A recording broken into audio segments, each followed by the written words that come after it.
Okay, so we're going to now go over how to find the sine, cosine, and tangent of given angles and triangles. When we did this in class, we did our we used the unit circle. So I don't know if you remember, I gave you guys like a colorful unit circle and you made these triangles and we were like finding the values and matching them up and blah, blah, blah.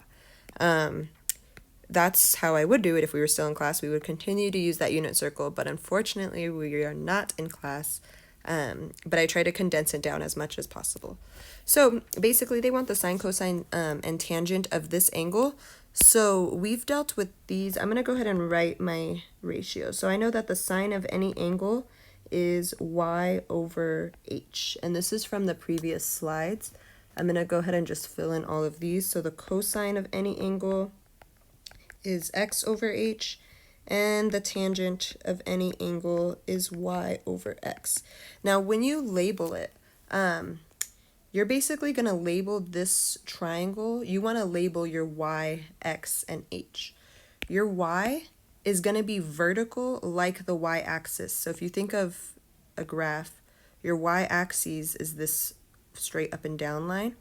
So on your triangle, this straight vertical line is your y. So I could say y equals 1, or just y is 1. So kind of in that same boat, on your graph, your x-axis is this horizontal line. So on my triangle, my x is going to be this line here. So I have x equals the square root of 3. And then finally, your hypotenuse on a triangle, on a right triangle, I should say, the hypotenuse is always directly across from the right angle. So we have a right angle here. Your hypotenuse is across like that. So 2 would be your hypotenuse. It's also the only other side left, and it is also the only diagonal side. So any diagonal side, that's going to go ahead and be your hypotenuse. Okay, with all of that labeled, I can go ahead and just fill in these values here. So I'm going to get rid of that.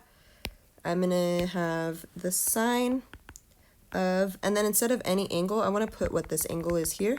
It's 30. So the sine of 30 is equal to, and then I'm looking at this fraction here.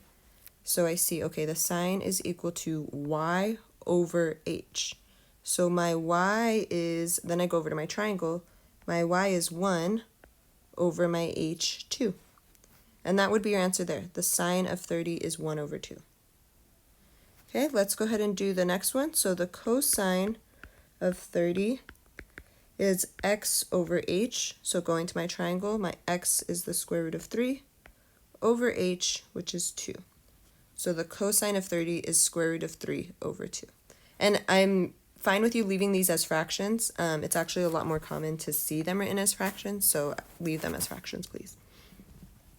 Finally, your tangent. So we have the tangent, tan of 30 is y over x. So my y is 1 over my x, which is the square root of 3. Now, this one I want to actually take off to the side here. It's improper to write fractions with the square root on the denominator. So we actually have to get rid of it and move it to the numerator. So how we do that is we multiply top and bottom by the square root of 3, like this.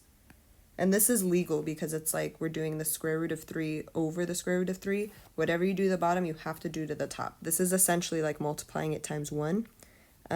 So it's allowed. We're going to go ahead and multiply straight across. So we have 1 times the square root of 3. That just becomes the square root of 3. The square root of 3 times the square root of 3, that's like the square root of 3 squared, right? Square root of 3 times square root of 3 squared would be square root of 3 times square root of 3. Remember, squares and square roots cancel each other out. So you're just left with 3. So, long story short, 1 over the square root of 3, that is the answer. Proper way to write it is square root of 3 over 3. Okay?